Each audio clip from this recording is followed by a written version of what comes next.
Hello, and welcome to this Japan Society webinar, one of our regular series on topics in current affairs and business.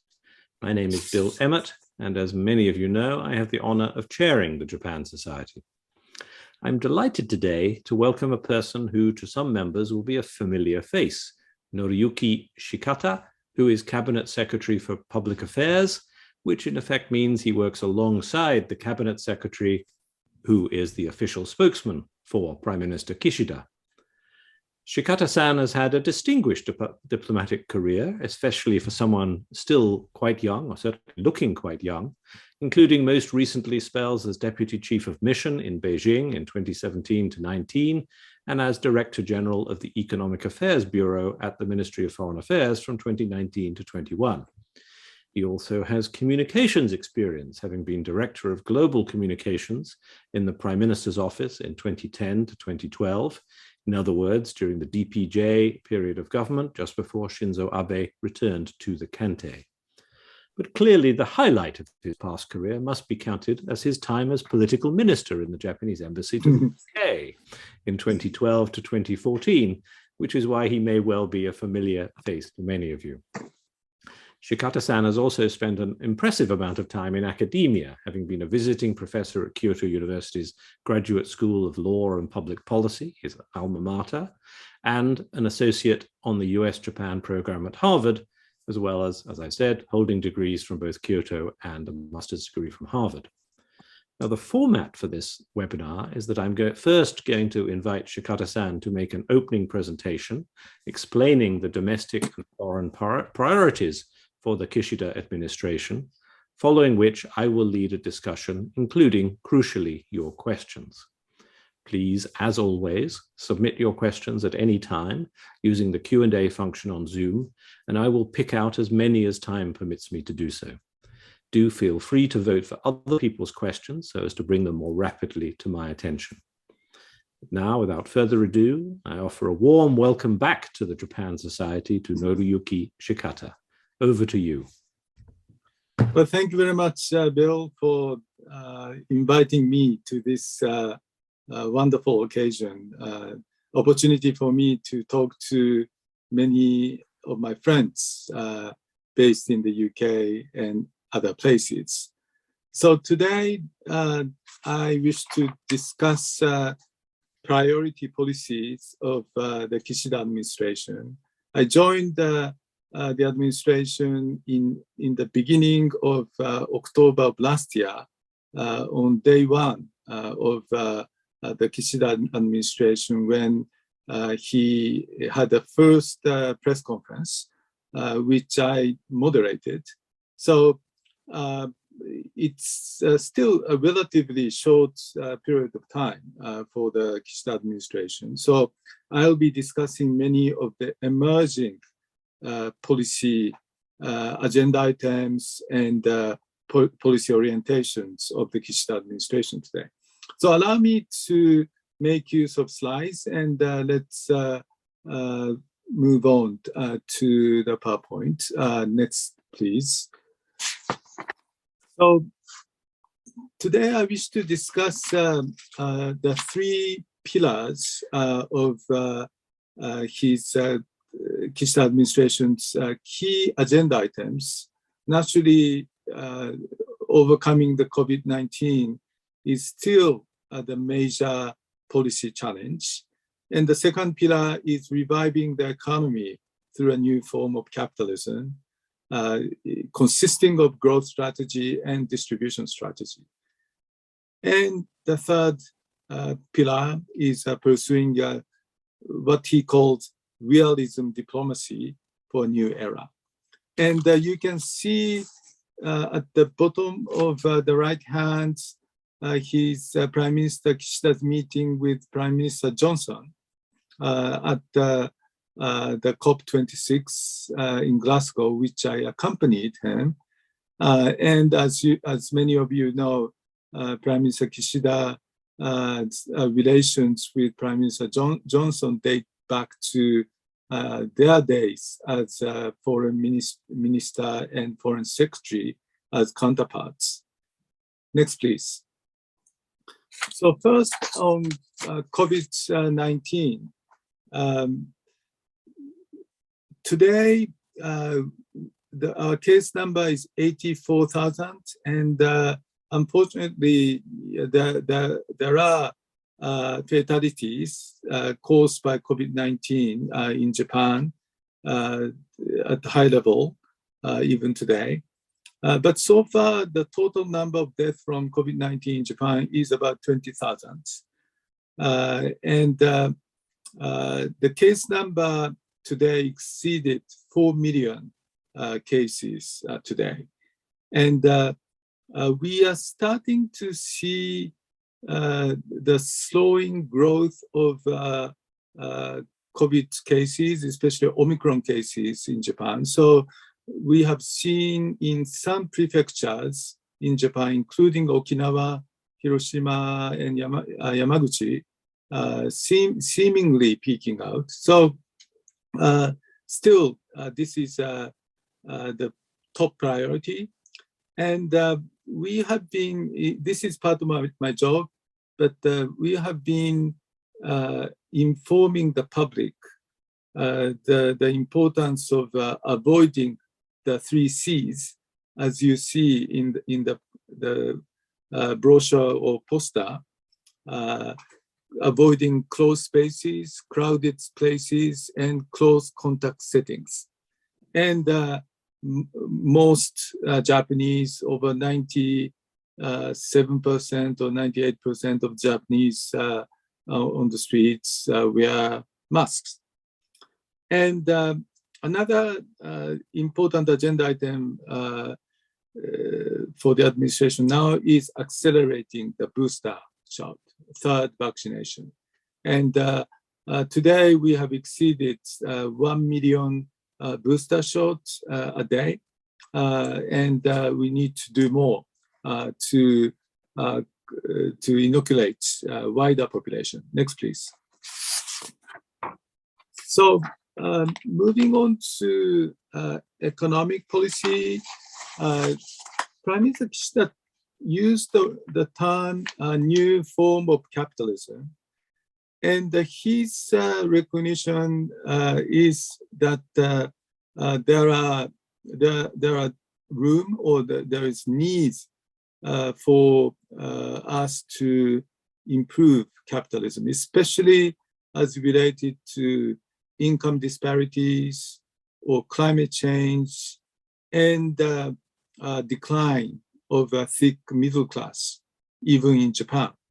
So in other words, this is the effort to rebuild capitalism, to make it sustainable, or you could call it sustainable capitalism. And this is the key to protect democracy against autocracy or authoritarian regimes. So there is lots of commonality with Build Back Better in the United States or Next Generation EU in Europe. I'm curious, hearing from your audience in the UK, what kind of concepts may be emerging in the UK. Next, please.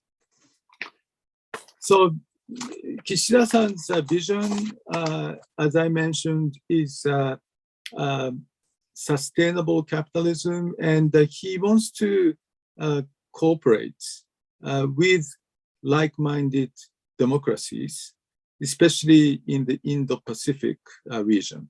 Of course, this includes the United States, UK, Australia, and EU members, among others. And he wishes to realize virtuous cycle of growth and distribution. Investing in people is the key for distribution issues.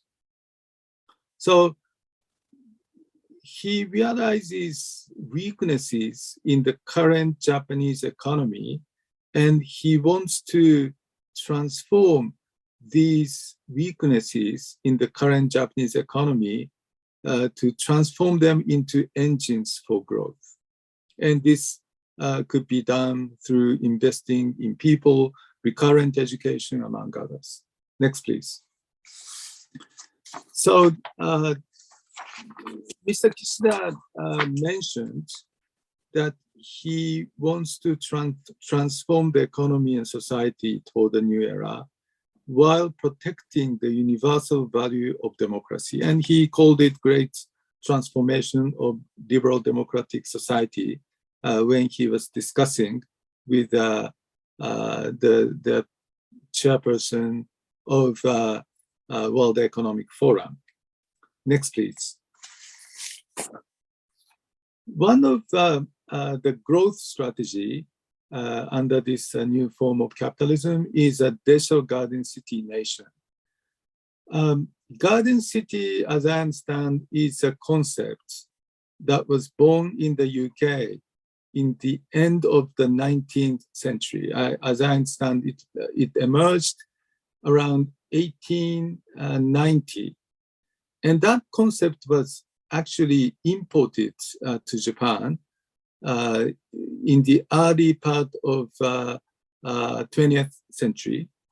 So some of those who have lived in Japan, you know places like Dengen Chofu. Dengen is a garden city.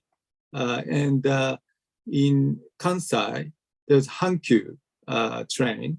And there was a city planning with this kind of concept of garden city. And another dimension is garden city concept was discussed during Prime Minister Ohira about 40 years ago in Japan.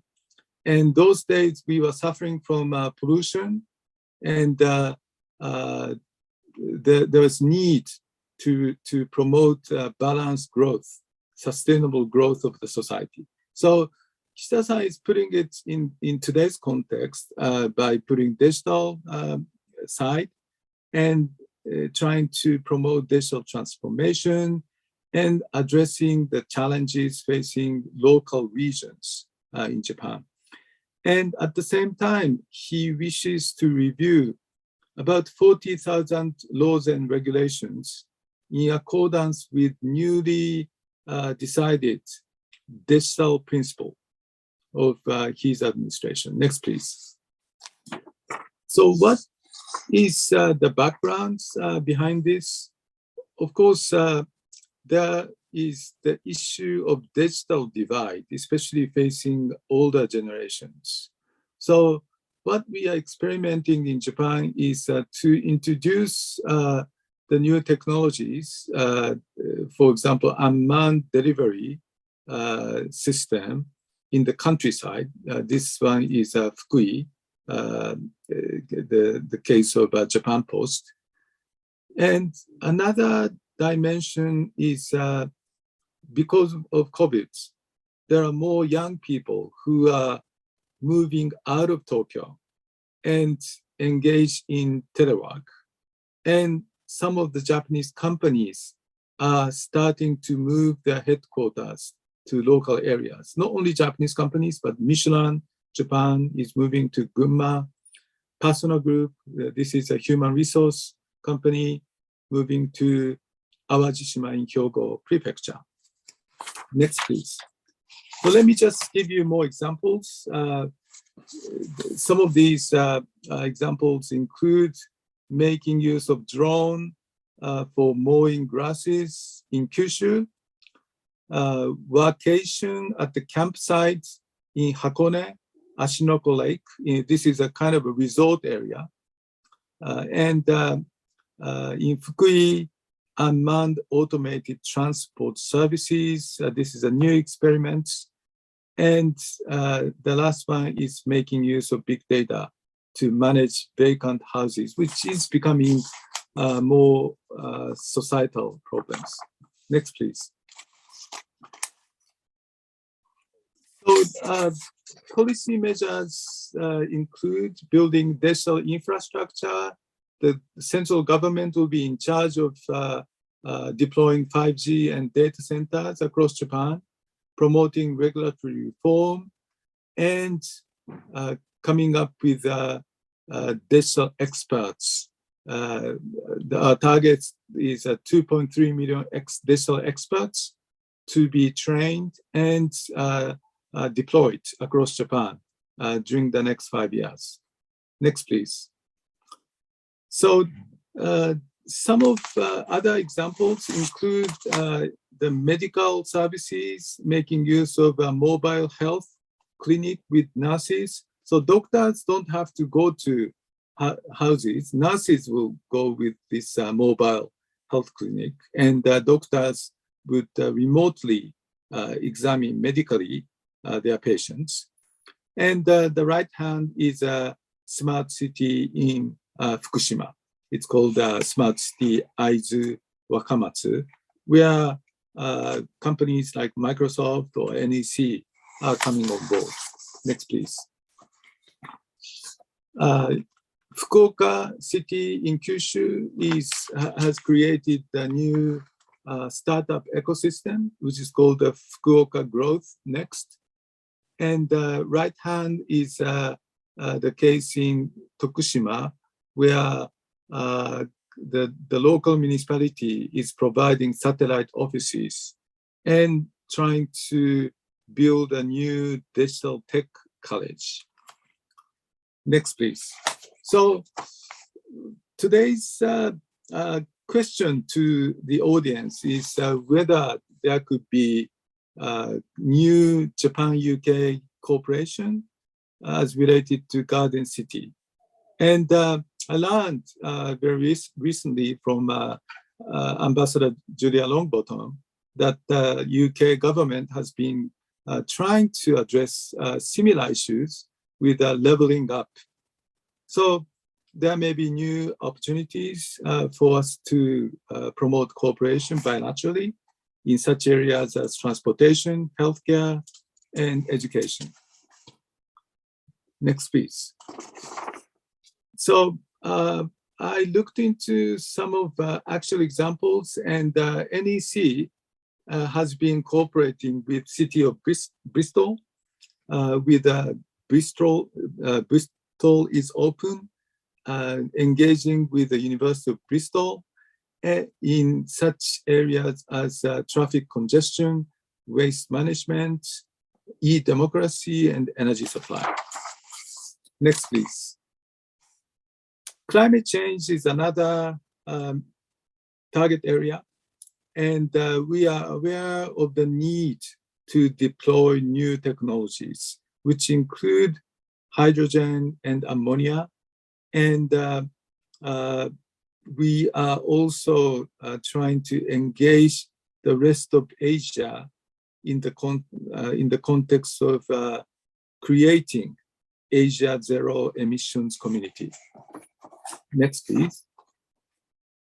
So you probably know the trend of GHG emissions in Japan, which has been declining, and we have come up with a net zero emissions target by 2050, which is quite challenging.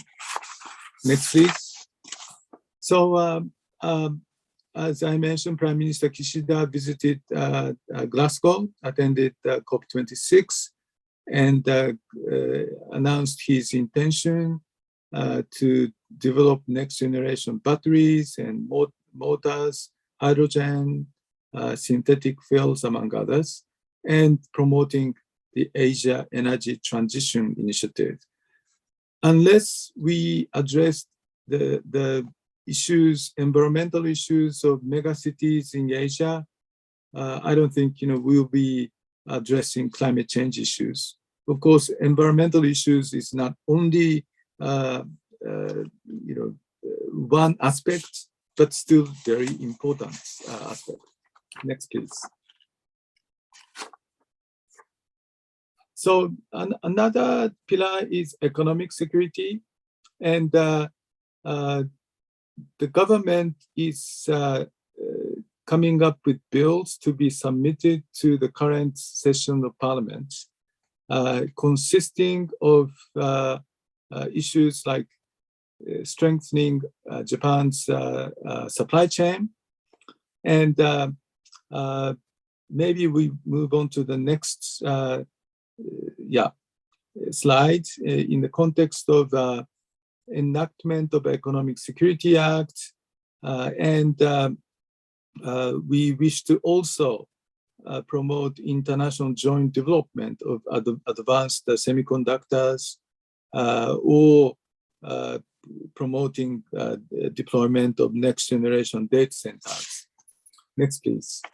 So, outline of the Economic Security Act consisting of 4 points: enhance supply chain resilience. Number 2, prepare a safety pre-screening system for core infrastructure. And next, please. Promoting research and development of key technologies. And lastly, prepare a patent non-disclosure system.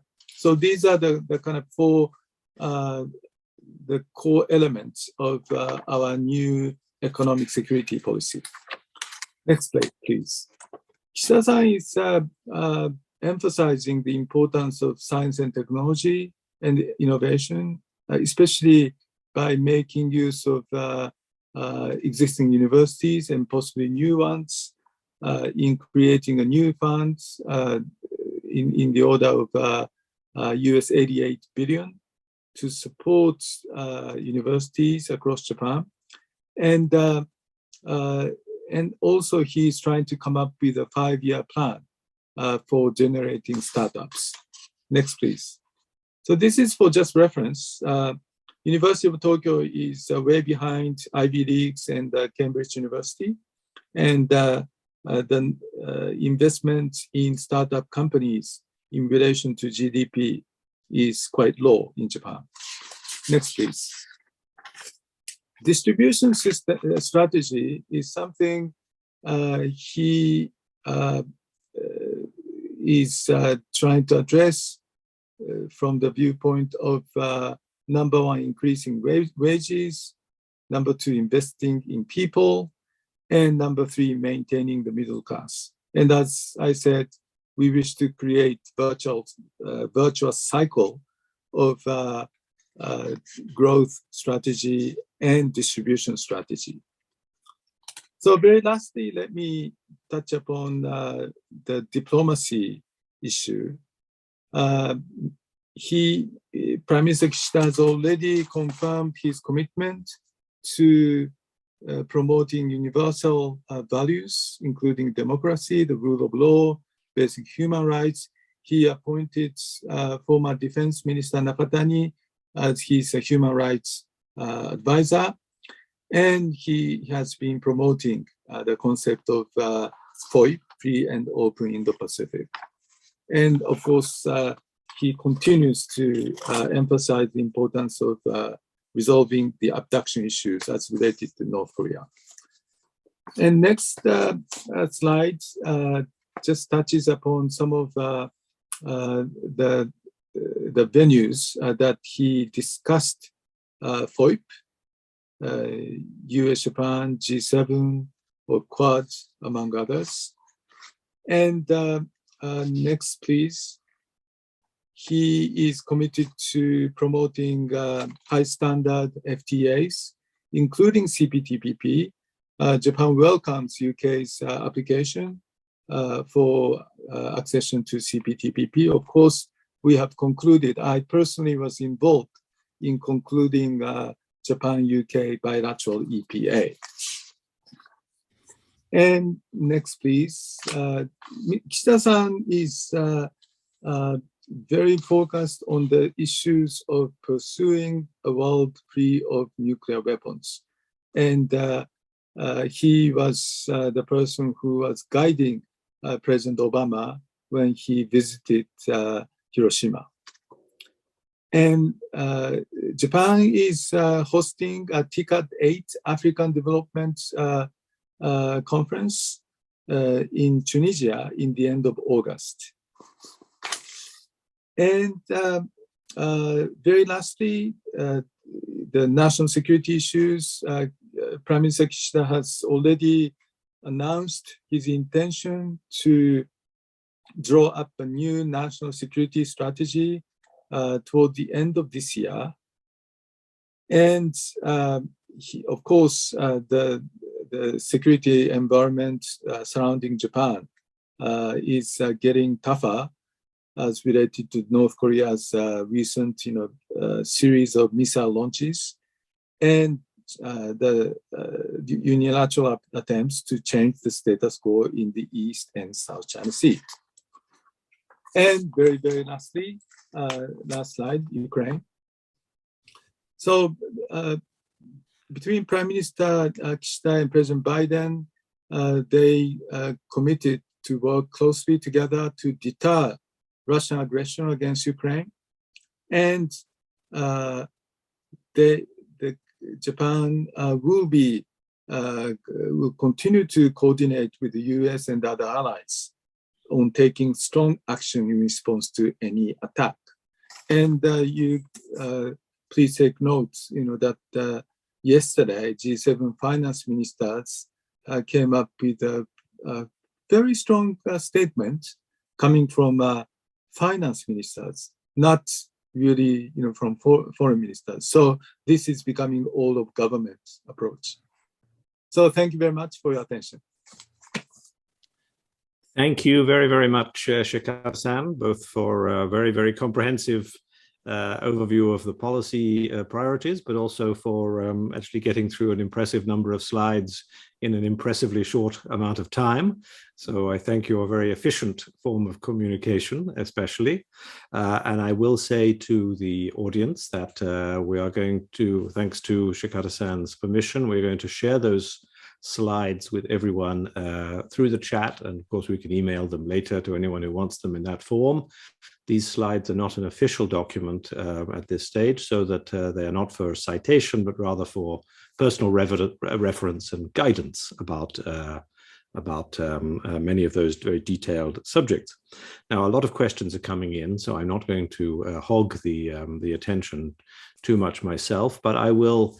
One of the first questions that came in was about the new capitalism point, an anonymous attendee saying, when highlighting weaknesses and investing in people as part of Prime Minister Kishida's new capitalism, the writer is wanting some elaboration. How does Prime Minister Kishida understand what the weaknesses are and what kind of investments does he want to achieve?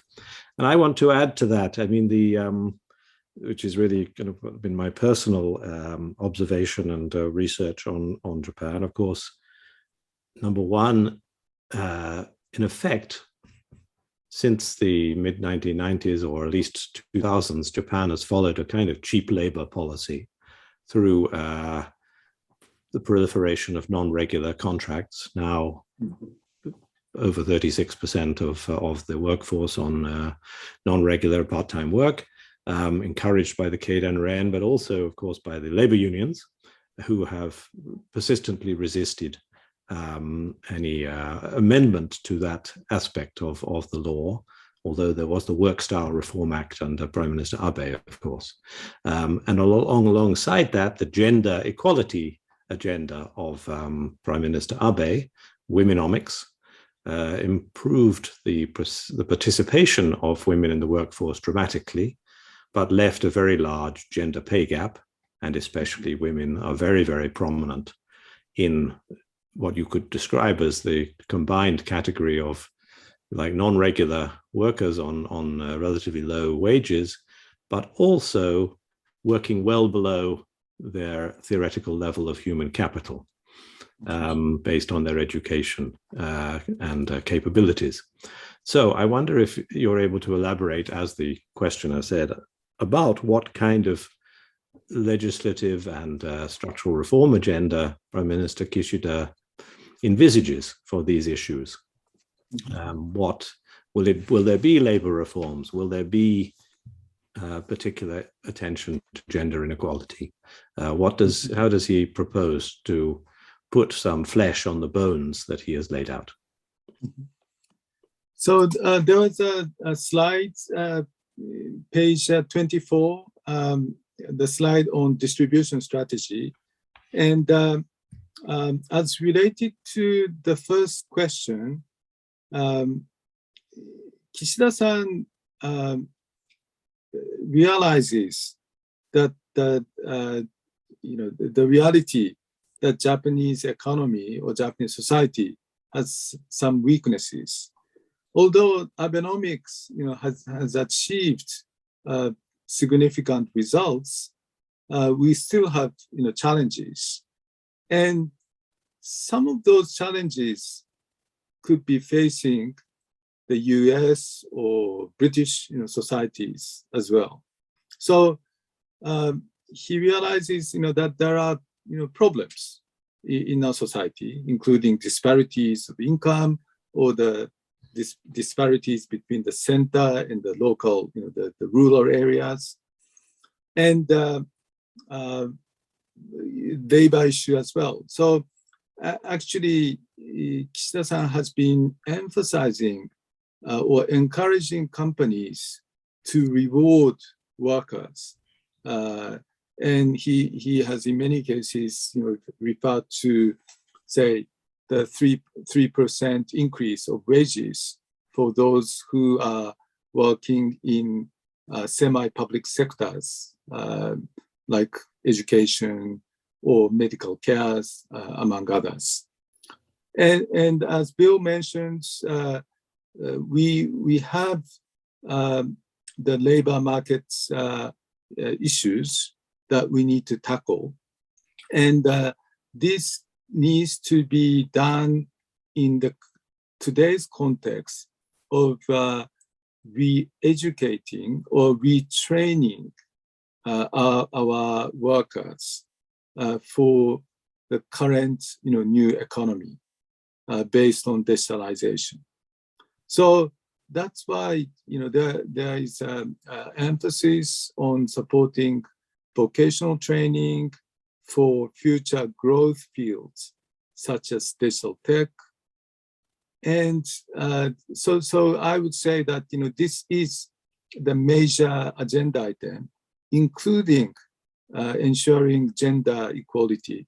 Prime Minister Abe promoted the womenomics, and we will be continuing, to promote addressing, the gender inequality situation or pay gaps in our society, as well as non-regular workers. There is more talk about dual occupations. So there could be more workers who would be getting salaries from multiple occupations. So in a sense, we are already seeing, I would say, relatively rapid change of our workforce, especially among the younger generation of the Japanese. For example, my son has already switched his job and now a venture capitalist.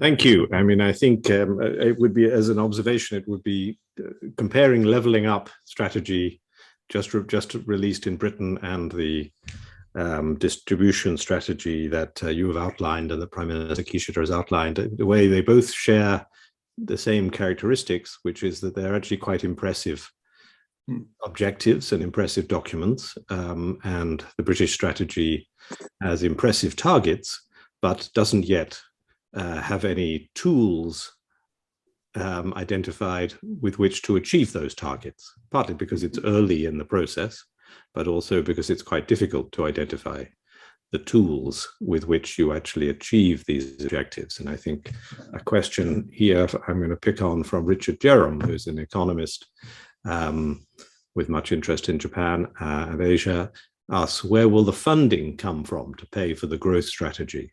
Higher taxes or a bigger budget deficit? Is there a sense, do you have a sense in the government of how the tools, including support for vocational education, are actually going to be paid for? At the end of last year, with the inauguration of Kishida administration, Kishida-san came up with a quite sizable supplementary budget. And this is more by emergency measures to address some of sufferings caused by COVID-19. So next stage, post-COVID-19 era, there will be more partnership to be fostered between the governments and the private sectors. So Kishida-san has already been saying that both of us need to, play important roles. When we say both the governments and the private sector. So when we discuss a new form of capitalism, this entails a notion of companies also addressing issues like SDGs or ESG investments and short-term profit seeking alone may not be sustainable. So at the end of the day, this is going to be a combination of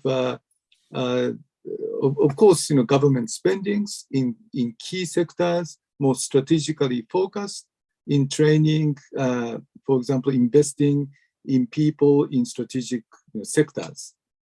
And as we hope, we'll see a labor market reform, we would be seeing more revitalized workforce across Japan. And this is, as I mentioned, in the context of creating, the new funding for startups in collaboration with universities across Japan.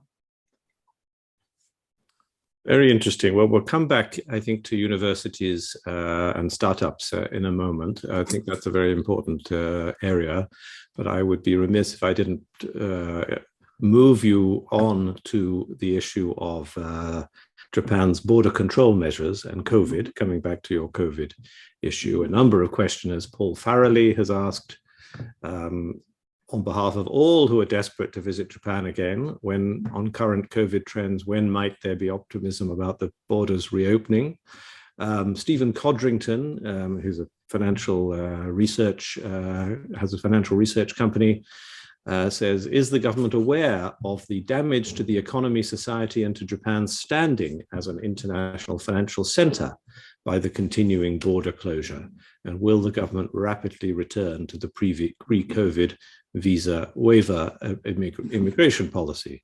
And your friend Martin Barrow has a supplement question about rebuilding tourism, which obviously, for which opening the border is obviously a precondition. Can you give us your sense of how the government's thinking is developing on this, and what will be the triggers? So during the last a few months, I have been receiving complaints from many of my friends in the UK or the US, among others. And I'm aware of some of the strong views expressed by the students who want to enter Japan and others. And last weekend, Prime Minister Kishida mentioned that he will be reviewing the current border control measures, which is in place until the end of February. So I can say that the review process is going on, and Prime Minister Kishida mentioned that he is reviewing toward the relaxation of the current measures. So you could recall at the beginning of Kishida administration in October or November, the administration was relaxing the border measures, and then Omicron came. So the basic kind of wish of the administration, I believe, is to get back to normal situations. But as I mentioned, we saw the largest number of deaths in Japan. By the Japanese standard, it's high. And that the government or Prime Minister himself has already mentioned, that he will be relaxing. So hopefully we will be going stage by stage. We hear lots of challenges facing, especially students who want to graduate from the Japanese universities, for example. So we will be, tackling this issue during the days and weeks to come. Good. Well, I'm sure we're all glad to hear that as recurrent complainants to your inbox, and we will continue to be. I mean, it's others have pointed out what is odd about this in perception terms is how you successfully allowed in tens of thousands of Olympic athletes and their trainers and coaches and so on, and it made no impact on Japan's COVID numbers at the time. You had a spike beforehand, but this was independent of the holding of the Olympics. There's no apparent evidence of that border control has particular effects in Omicron. And I suppose the soft power question is, what priority do you think the Japanese government gives to the reputational effect of this on Japan in business and diplomatic terms, given you're the only country in the G7 that has controls of this nature? The general perception is that your policy is, if in doubt, keep foreigners out. I failed to respond to Martin Barrow's question about Visit Japan, and of course, Visit Japan program or inbound tourism is something which we value and which is necessary for the revitalization of Japanese economy. And in the meantime, I have been reminded of the need to overcome tatewari gyose. So anyhow, as related to soft power, I hope this would be a temporary thing, and I'm curious, if any of the participants, may have some kind of analysis, observations about the different policies taken, for example, by the United States, UK, on the one hand, and Australia and New Zealand. And I was trying to think, is this because of islands? Well, UK is island as well. But the response is that UK is not quite island. UK joined the EU. So it became, more of a part of the continent. So, this is I guess a great, PhD dissertation topic, and Japan could be included. And we are not taking zero COVID policy as China does. We could be in between, China and I don't know, Australia, New Zealand, or UK, US. But what we are hoping is, through overcoming COVID, we will be, prepared to promote, the priority policies as I, explained in my today's presentation. Good. Well, I could certainly say that there was a lot of admiration for Japan's management of COVID relative to other countries. I mean, it's including the developed countries that you've mentioned, and in particular, a lot of envy that we've felt at how normal life has been, relatively normal for Japanese during this long period compared with how it's been for us, which is probably why we're all desperate to come and be with you. So moving on, let me have some questions on foreign affairs, because we mustn't neglect that. Duncan Bartlett, formerly of the BBC, now Japan Story and SOAS, says, you mentioned the goal of connecting with like-minded democracies, especially in the Indo-Pacific region. Can you expand on how you see Japan's relations with the Republic of Korea, which perhaps one might mention their presidential election coming up, I think, next month? And second, he says, can you add anything more about Sino-Japanese relations? Of course, something that's been a very important part of your own professional life.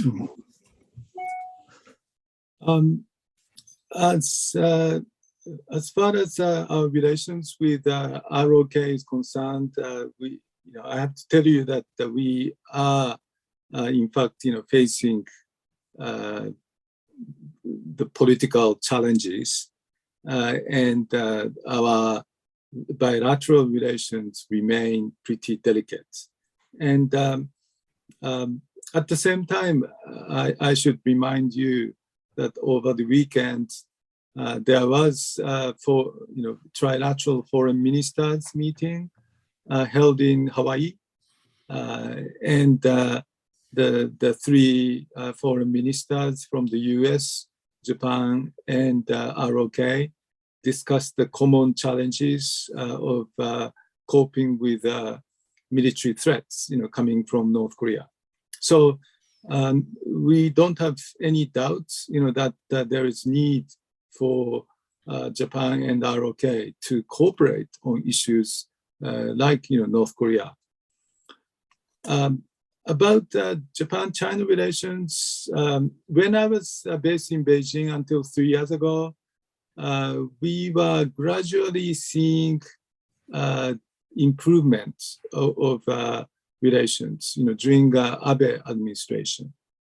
But unfortunately, COVID, changed the public sentiments in Japan, and also continuation of attempts to change the status quo, unilateral changing the status quo in East China Sea, South China Sea.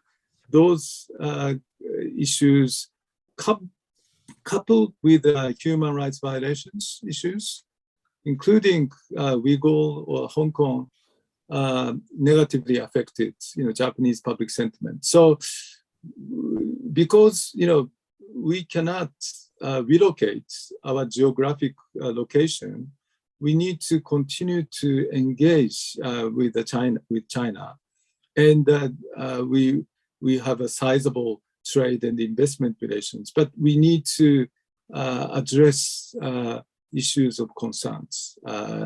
And this cannot be done by Japan alone. We need to collaborate with other like-minded countries, including the United States and the UK.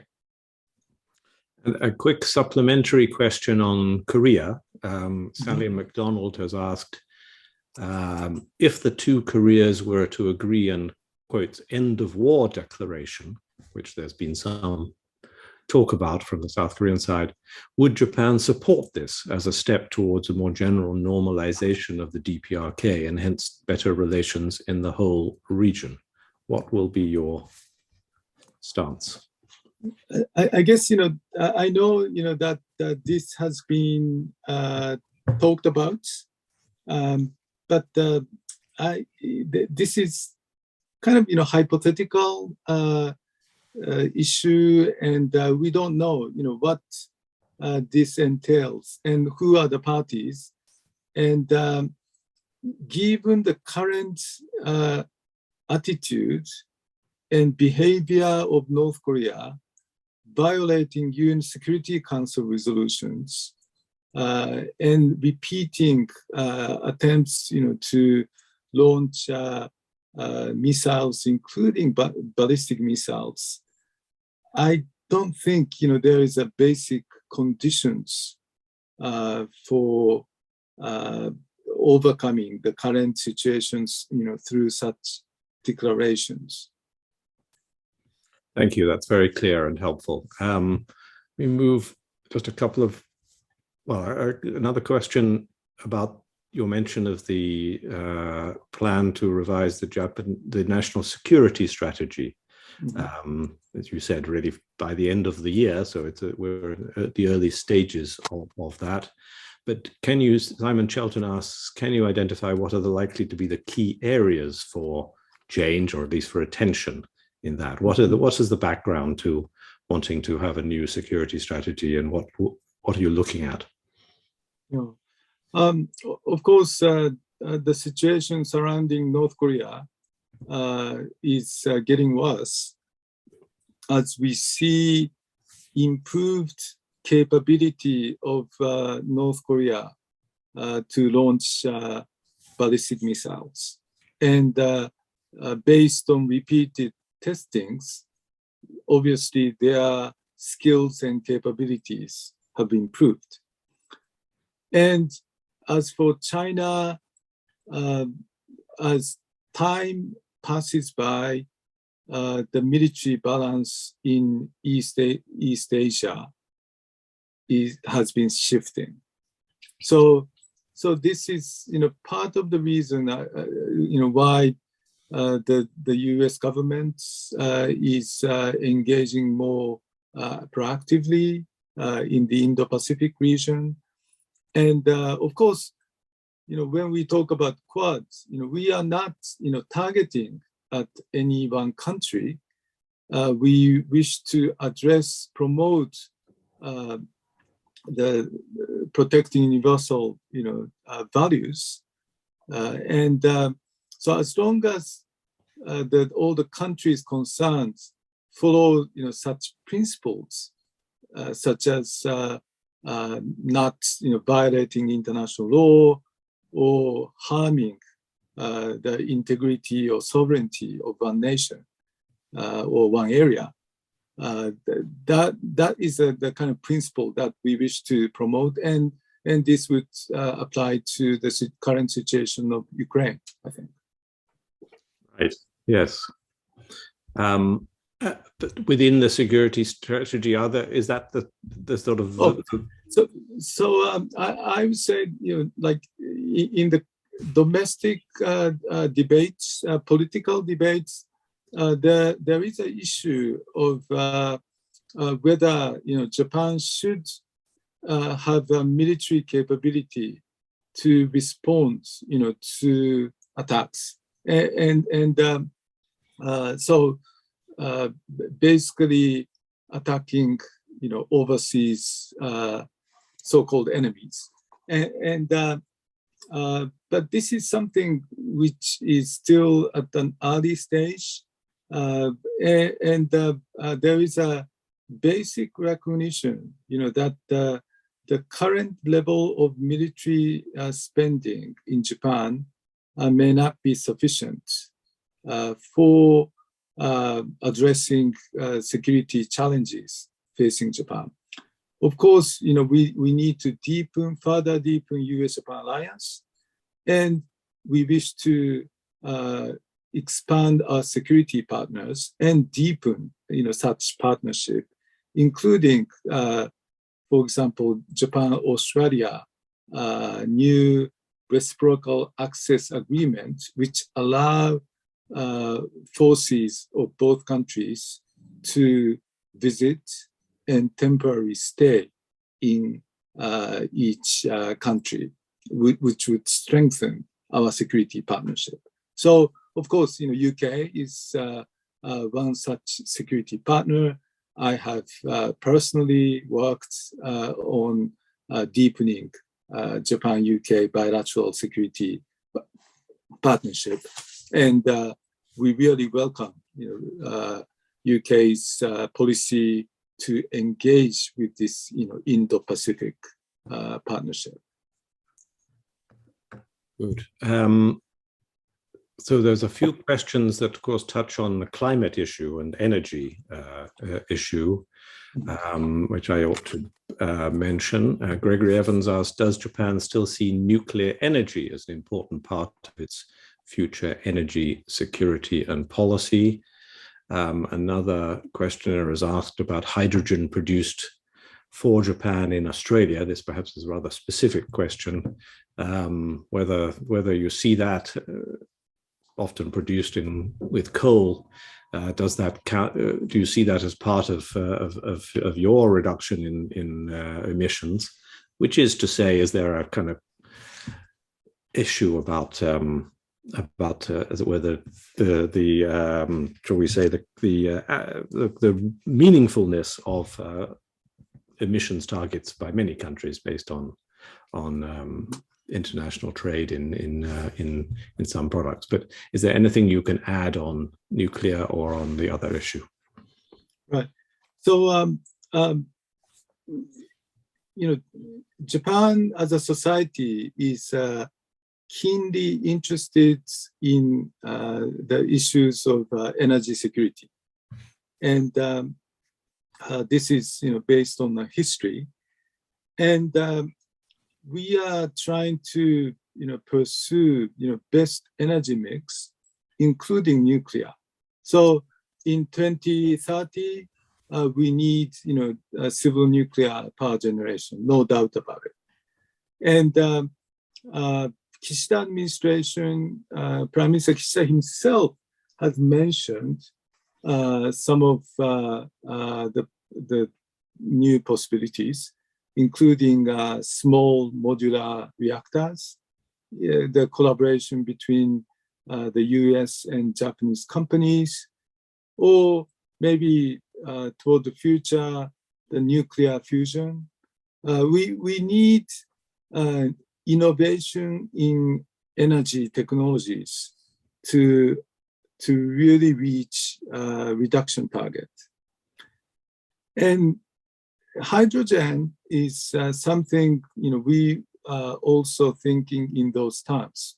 We are trying to create a new supply chain of hydrogen between Australia and Japan. There is an issue of whether this is blue or green hydrogen and so forth. But we think that there is a merit of introducing hydrogen in the supply chain. In my opinion, this is kind of similar to the argument of whether hybrid or plug-in hybrid vehicles are useful or not.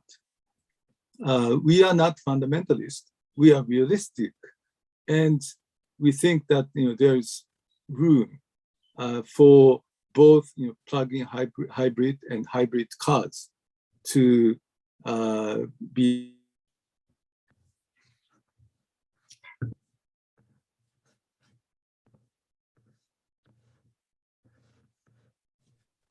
I think we've lost Shikata-san, Bill. Ah, right. It's not just me then. No. Right. Energy and energy technologies. Good. We lost you for a second, Shikata-san, but okay. So we apologize for that. But I was hoping that it was at your end rather than mine, just in case I was going to disappear completely. So, but I'm glad that we've got you back. Okay, great. So we're in the final moments, but I've got two questions. The last one is personal, but the first one is really comes back to human rights, and you emphasize that, and Prime Minister Kishida has emphasized that. Now, one human rights and in a way soft power issue that Japan had in 2019, 2021 has been the Carlos Ghosn case, which shed a light on Japan's justice system and its treatment of those accused of crime, both foreign and domestic, of course. And it even produced unusual events such as the Minister of Justice writing articles in the Financial Times to defend your justice system. Next month, I think you have the verdict in the Kelly part of that case, his assistant, or his associate rather, at Nissan. He's, of course, in Lebanon. How do you as a government see the justice system and its treatment of criminals relative to the way things happen in many other countries as part of Japan's image on human rights and soft power around the world? Of course, when I reflect upon my assignments in London, there were issues, like capital punishments, that became kind of issues for political discussion. So there is a difference of views in terms of the legal system. At the same time, for example, for persons like me served in China and followed the criminal legal proceedings, we are talking about the probably a bit of a nuanced differences among democracies. And of course, Japanese legal system has absorbed a lot from British or American or French, legal or sometimes German systems. So, of course, I would not claim that everything is perfect. If there is specific issues, areas where we could improve, under the democratic system, we could introduce new bills. And that's a difference, from authoritarian system. And but in the case of Mr. Ghosn, I can't really accept, the kind of making such a claim by violating the clear law, and so I would not just go beyond that. This is something.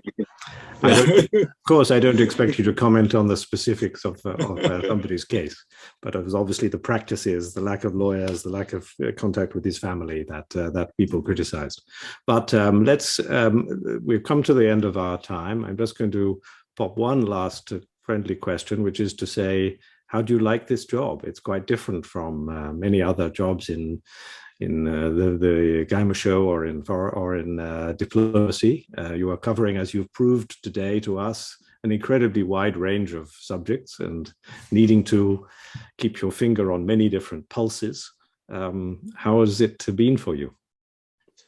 Well, actually, the new dimension of my current assignment is I spend more time addressing domestic communications issues. So, today's session is more of an extension of what I have been doing as diplomat. But it's not always easy to kind of communicate the policy objectives, to the wider audience.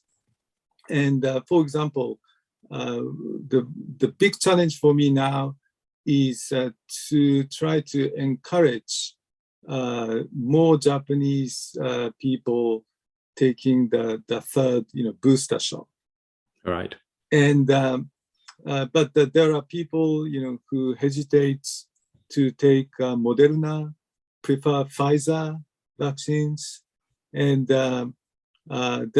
it's really important to come up with effective scientific communications, which I actually learned at the time of Fukushima nuclear power plant accident.